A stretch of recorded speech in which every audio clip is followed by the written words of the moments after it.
Di desa terpencil di Kendal, ada 15 mahasiswa yang menapaki babak akhir pengabdian mereka. Mereka adalah Rizka, Syifa, Labib, dan kawan-kawan dari UIN Wali Songo Semarang. Mereka membawa bekal senyum, tawa, dan janji untuk kembali. Namun di antara pepohonan rindang Sungai Singorojo, alam menyimpan rencana yang mengerikan. Hanya dalam hitungan menit, arus deras yang tak terduga datang menyapu. 6 nyawa muda, 6 mimpi yang baru mekar dicabut paksa. Ini adalah kisah pedih tentang pengabdian yang berujung tragedi. Kisah yang mengguncang hati dan memaksa kita bertanya, mengapa ini harus terjadi? Tonton hingga akhir untuk memahami pelajaran berharga dari tragedi KKN maut ini.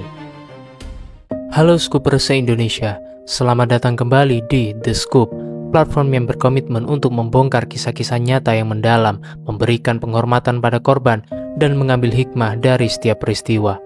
Kisah yang akan kita bahas hari ini sangat sensitif, menyentuh relung duka bangsa, namun wajib kita dengar sebagai pengingat.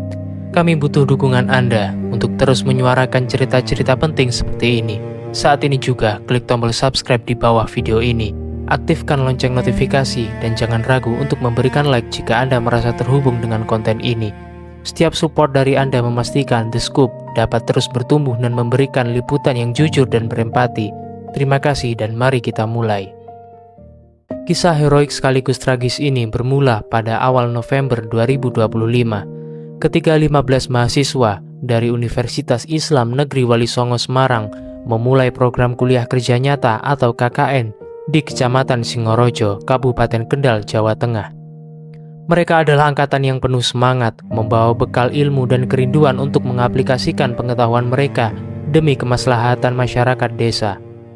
Kelompok ini terdiri dari mahasiswa lintas fakultas, menciptakan kolaborasi yang dinamis dalam setiap program kerja, mulai dari pengajaran agama di TPQ lokal, pelatihan entrepreneurship bagi ibu-ibu, hingga pembenahan infrastruktur kecil. Nama-nama seperti Rizka Amelia, Syifa Nadilah, dan Muhammad Labib Rizki adalah wajah-wajah yang paling aktif, dikenal ramah dan penuh dedikasi. Program KKN adalah penanda akhir masa studi, sebuah ritual pengabdian yang ditunggu-tunggu. Bagi mereka ini bukan sekedar kewajiban, ini adalah kesempatan emas untuk merasakan kehidupan nyata, menorehkan jejak kebaikan sebelum akhirnya meraih gelar sarjana. Hari-hari mereka dipenuhi dengan tawa, diskusi serius, dan lelah yang manis setelah seharian beraktivitas. Mereka telah menjalin ikatan yang sangat kuat, bukan hanya sebagai teman satu kelompok, tetapi sebagai keluarga sementara di perantauan. Di tengah padatnya jadwal pengabdian, mereka merencanakan satu sesi rekreasi sederhana untuk melepas penat, sebuah kegiatan yang akrab disebut tubing, yaitu menyusuri sungai dengan ban dalam. Pilihan jatuh pada Sungai Singorojo, sungai yang dianggap warga setempat cukup aman dan menawarkan pemandangan asri. Mereka melihatnya sebagai reward kecil sebelum kembali ke kesibukan kota. Tak menyadari bahwa keputusan kecil ini akan menjadi titik balik yang merenggut 6 nyawa dan meninggalkan luka abadi di hati UIN Wali Songo. Mereka pergi dengan cita-cita besar, namun kembali sebagai jenazah yang diselimuti duka mendalam. Pagi itu cuaca di Singorojo, tepat di lokasi mereka bersiap, tampak cerah dan mendukung. Para mahasiswa bersemangat mengenakan pakaian seadanya untuk bermain air. Mereka dibantu oleh beberapa pemuda desa yang juga menjadi pemandu tidak resmi. Sungai Singorojo memang tampak tenang di permukaan, airnya jernih, dan alirannya tidak terlampau deras. Setidaknya begitulah yang terlihat di area start. 15 mahasiswa ini dengan ceria masuk ke air, masing-masing duduk di atas ban karet. Suara tawa dan selfie mewarnai momen-momen awal mereka. Mereka mendokumentasikan setiap detik sebagai kenang-kenangan KKN. Mereka tidak menyadari bahwa senyum tulus yang terekam kamera itu adalah senyum terakhir bagi 6 sahabat mereka. Namun, jauh di hulu, di wilayah pegunungan yang tidak terlihat dari lokasi mereka, alam telah menunjukkan tanda-tanda kemarahannya. Hujan deras yang ekstrim telah mengguyur wilayah tersebut selama berjam-jam. Curah hujan yang tinggi ini memicu apa yang disebut warga lokal sebagai banjir kiriman. Ini adalah gelombang air yang datang tiba-tiba dengan kecepatan dan volume yang luar biasa besar, membawa serta material lumpur, ranting, dan bebatuan. Mekanisme peringatan dini tidak berfungsi efektif, atau jarak tempuh banjir kiriman terlalu cepat untuk memberikan jeda waktu evakuasi yang memadai. Saat rombongan mahasiswa itu asyik menikmati arus yang perlahan mulai membesar, Mereka tidak menduga bahwa dalam beberapa menit ke depan, gelombang air setinggi lutut akan berubah menjadi tempo air yang mengamuk. Mereka memasuki sungai dengan perasaan riang, tidak menyangka bahwa mereka sedang berjalan menuju takdir yang tragis. Menjadi korban ketidakpastian alam yang tidak memberikan kompromi. Keputusan untuk tubing di hari itu yang didasari keinginan sederhana untuk bersenang-senang, kini menjadi fokus utama penyelidikan.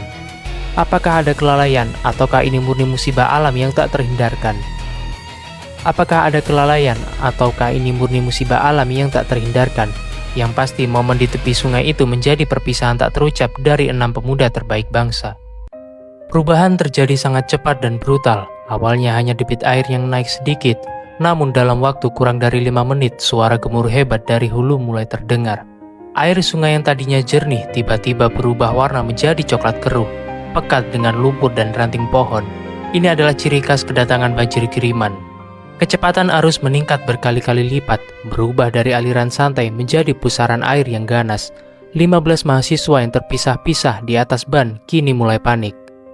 Ikatan persahabatan yang kuat selama KKN diuji dalam kengerian ini.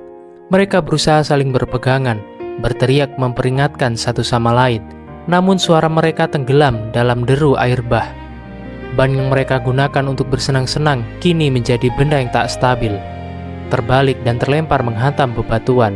Di tengah kekacauan yang mengerikan itu, beberapa mahasiswa yang lebih dekat ke tepian atau memiliki daya tahan fisik yang lebih kuat berhasil berjuang mati-matian. 9 orang dengan sisa tenaga dan pertolongan sigap dari beberapa warga desa yang melihat kejadian itu berhasil meloloskan diri dan mencapai daratan, terengah-engah dan syok berat. Namun 6 orang, Rizka, Syifa, Labib, dan 3 rekannya yang lain berada di posisi yang lebih rentan. Mereka terseret ke tengah arus utama, terbawa derasnya air yang kini benar-benar tak terkendali. Jeritan minta tolong mereka terdengar memilukan sampai akhirnya ditelan oleh suara gemuruh sungai. Pemandangan itu yang disaksikan oleh 9 rekannya yang selamat akan menjadi trauma yang menghantui seumur hidup. Upaya penyelamatan spontan dari warga desa pun terhenti karena bahaya arus yang terlalu besar untuk didekati tanpa peralatan khusus. Dalam sekejap mata, 6 mahasiswa UIN Walisongo Semarang hilang ditelan Sungai Singorojo, memicu dimulainya operasi pencarian yang penuh dengan ketegangan dan keputusasaan. Begitu kabar hilangnya 6 mahasiswa ini menyebar, respon dari berbagai pihak datang dengan cepat.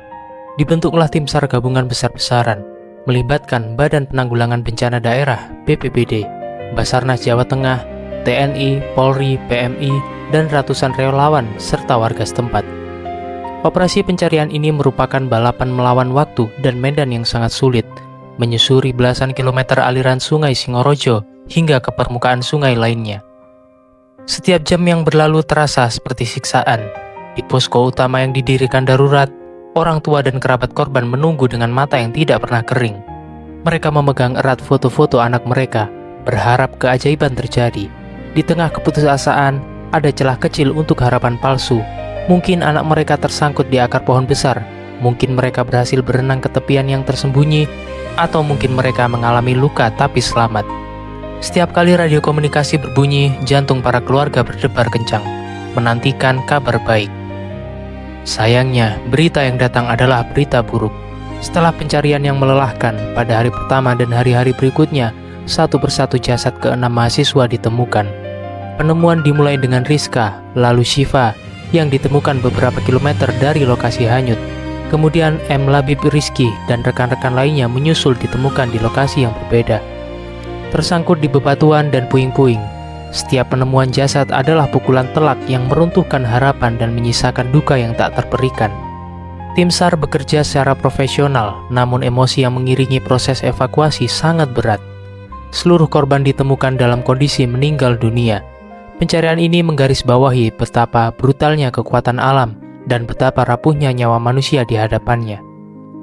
Penemuan jasad korban yang terakhir mengakhiri operasi pencarian, namun memulai babak duka yang jauh lebih panjang. Berita duka ini segera menyebar ke seluruh negeri, khususnya di kalangan akademisi dan kampus UIN Walisongo Semarang. Suasana di kampus mendadak diselimuti keheningan dan kesedihan yang mendalam. Bendera UIN Walisongo dikibarkan setengah tiang sebagai tanda penghormatan dan duka cita atas berpulangnya 6 pahlawan pengabdian. pihak Rektor UIN Wali Songo mengambil langkah cepat, menyatakan rasa bela sungkawa yang mendalam, dan menjamin seluruh proses pemulangan dan pemakaman jenazah diurus dengan baik. Rektor UIN menyampaikan pidato yang emosional, menyambut ke-6 mahasiswa yang meninggal sebagai syuhada KKN, martir pengabdian. Mereka diakui sebagai simbol dedikasi dan semangat juang mahasiswa dalam melaksanakan tugas Tridharma perguruan tinggi. Kisah mereka kini diabadikan, menjadi pengingat bagi seluruh civitas akademika tentang resiko dan pengorbanan yang bisa terjadi di lapangan. Prosesi pemakaman dilakukan di daerah asal masing-masing korban, dihadiri oleh ribuan pelayat, teman, dosen, dan masyarakat. Momen perpisahan itu diwarnai isak tangis yang tak tertahankan, terutama dari rekan-rekan KKN yang selamat. Mereka harus hidup dengan kenyataan pahit bahwa 6 sahabat terbaik mereka telah tiada. Meskipun tubuh mereka telah tiada, kenangan akan tawa Rizka, kebaikan Syifa, dan keceriaan Labib akan terus hidup. Tragedi ini tidak hanya menjadi catatan hitam dalam pelaksanaan KKN, tetapi juga menjadi sebuah epilog yang tragis namun abadi, tentang 6 mahasiswa yang mengakhiri perjalanan hidup mereka saat sedang berada di puncak pengabdian dan harapan. Skuber, tragedi KKN Maut UIN Wali Songo ini menyisakan pelajaran yang sangat berharga dan menyakitkan. Pesan moral utama adalah, utamakan keselamatan di atas segalanya. Kita sering terlena dengan keindahan alam, namun kita harus selalu ingat bahwa kekuatan alam, seperti banjir kiriman, tidak pernah memberikan toleransi. Selalu lakukan pengecekan cuaca yang komprehensif pada karakteristik medan yang akan dikunjungi, dan jangan pernah mengambil resiko ketika indikasi bahaya, sekecil apapun, sudah terlihat. Bagi para mahasiswa yang akan KKN atau melakukan kegiatan outdoor, jadikan kisah ini sebagai pengingat untuk selalu didampingi pemandu profesional dan mematuhi semua peringatan lokal. Jangan biarkan semangat pengabdian mengalahkan kewaspadaan. Mari kita tutup video ini dengan mengirimkan doa yang terbaik untuk 6 almarhum atau almarhumah mahasiswa UIN Wali Songo.